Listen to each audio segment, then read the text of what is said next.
नाजरीन आदाब। मौरख़ा 21 दिसंबर 2024 मुताबिक 18 जमात ثانی 1446 हिजरी के अवधनामा वाइस एडिशन में आपका खैर मकदम है। पेश खिदमत है अवधनामा में शाये खास खबरों की तलखीस।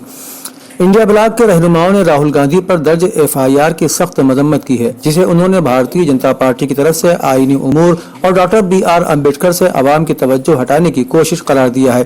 कांग्रेस के जनरल सेक्रेटरी KC वेणुगोपाल ने कहा कि इस मामले का असल मकसद पार्लियामेंट में हुई मुबैना धक्का मुक्की नहीं बल्कि अमित शाह के बयान को छुपाना है। उनका कहना था कि अमित शाह को डॉक्टर अम्बेडकर पर दिए गए अपने बयान पर माफी मांगनी चाहिए, क्योंकि ये बयान किसी भी कीमत पर काबिल कबूल नहीं है।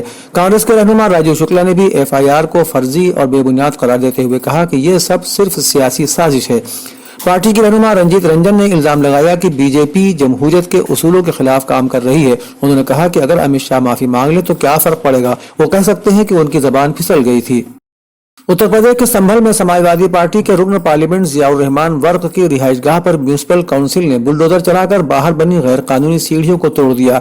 मिस्टर बर्क की रिहाइशगाह संभल के महिला दीपा सराय में है। जुमे को म्यूनिसिपल काउंसिल की टीम पुलिस और इंतजामिया के साथ बुलडोजर लेकर रुकन पार्लियामेंट की रिहाइशगाह पर पहुंची और बुलडोजर के साथ रिहाइशगाह के बाहर की सीढ़ियों को गिरा दिया। SP रुकन पार्लियामेंट पर आज दूसरे दिन भी बुलडोजर चलाने की बड़ी कार्रवाई की गई। इससे पहले जुमेरात को SP रुकन पार्लियामेंट के खिलाफ 16 किलोवाट से ज्यादा बिजली चोरी का मामला दर्ज किया गया था। बिजली के महकमे ने SP रुकन पार्लियामेंट पर बिजली चोरी के लिए 1,91,91,00,000 रुपए का जुर्माना आयद किया है और SP रुकन पार्लियामेंट के घर की बिजली भी काट दी गई है।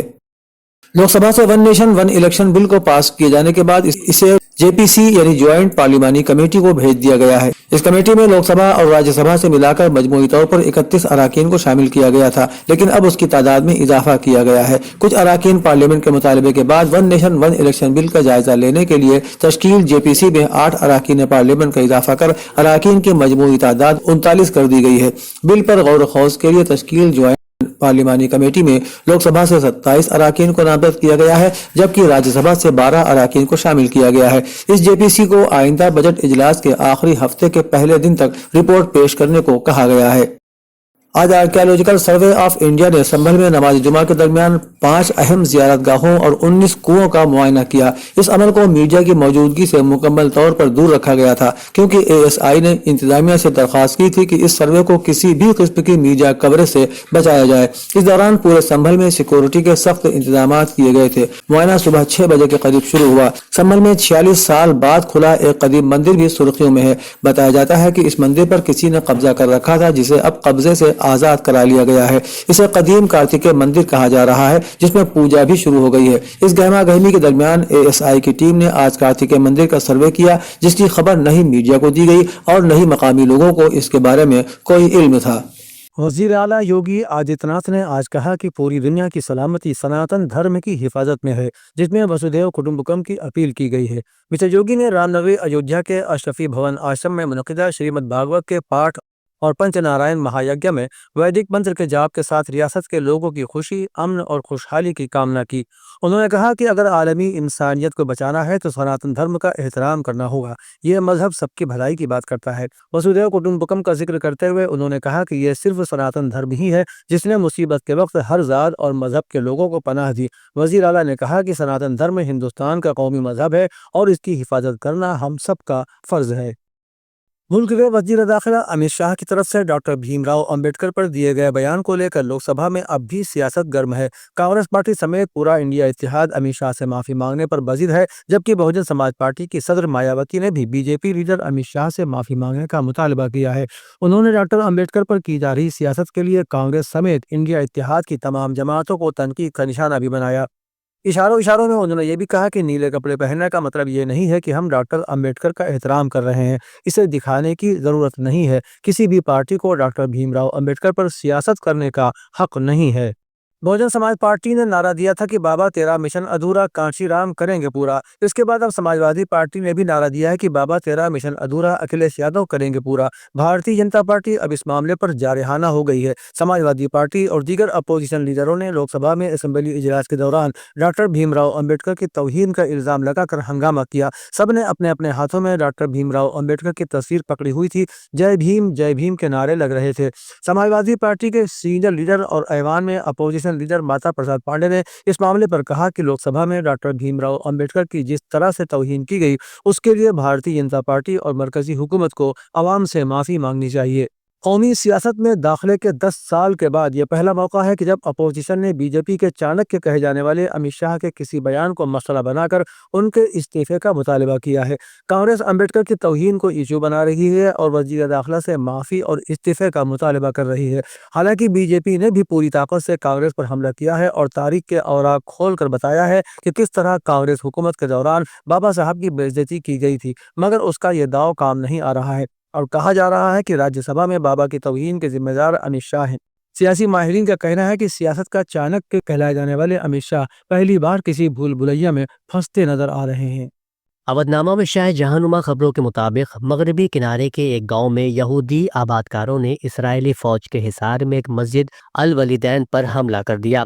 عرب خبر رساں ادارے کے مطابق مغربی کنارے کے علاقے سلفیت میں ایک مسجد کو آگ لگانے کی ناپاک حرکت کی گئی ہے۔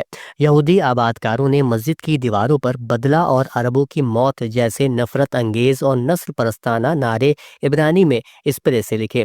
سلفیت کے گورنر نے تصدیق کی کہ یہ مکروہ کام یہودی آبادکاروں نے اسرائیلی فوج کی مدد سے کیا اور ان کے حصار میں ہی واپس وہ چلے گئے۔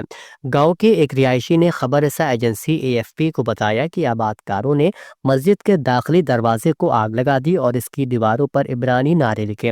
ایک اور رہائشی نے بتایا کہ مقامی افراد نے اپنی مدد آگ کے تحت آگ کو بجھایا، تاہم اس کوشش کے دوران مسجد کا ایک حصہ جل گیا۔ رام اللہ میں فلسطین کی وزارت خارجہ نے اس واقعے کی مذمت کرتے ہوئے اسے نسل پرستی کی ایک صریح کارروائی اور اسرائیل کی انتہا پسند دائیں بازو کی حکمران حکومت کی دہشت گردی قرار دیا ہے۔ وہی صہیونی فوج نے طول الکرم کیمپ میں ایک کار پر بھی بمباری کی، جس کے نتیجے میں 4 فلسطینی شہید اور 3 زخمی ہو گئے۔ عینی شاہدین نے بتایا کہ اسرائیلی ڈرون نے طول الکرم کیمپ میں ایک فلسطینی گاڑی کو نشانہ بنایا، جس سے اس گاڑی میں آگ لگ گئی اور وہ مکمل طور پر تباہ ہو گئی۔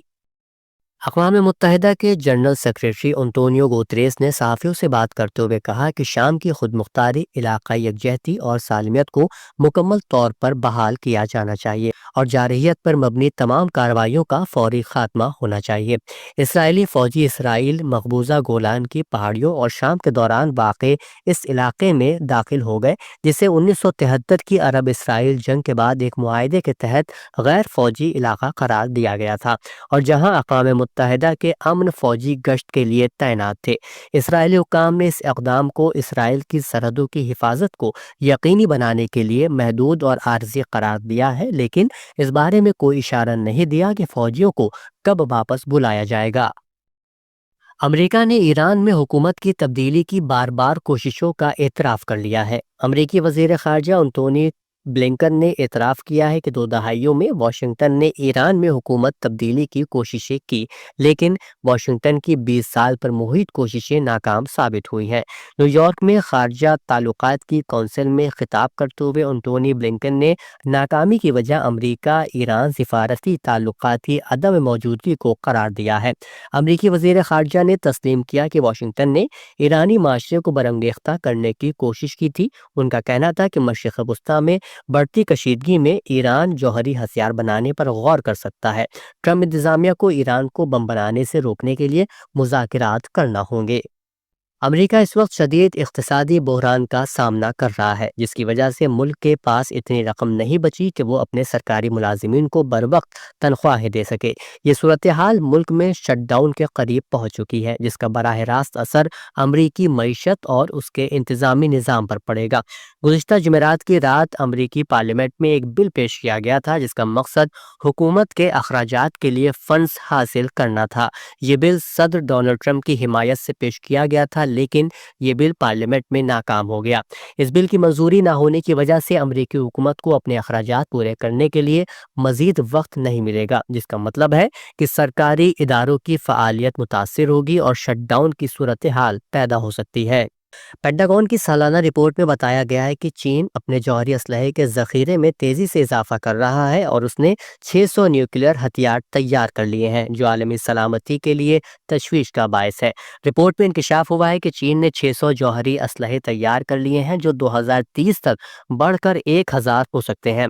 रिपोर्ट में चीन के बढ़ते हुए फौजी वसाइल के बारे में बताया गया है, लेकिन शुबा जाहिर किया गया है कि बदनुमानी की वजह से चीनी फौज की जदीदकारी का अमल मुतासिर हो सकता है।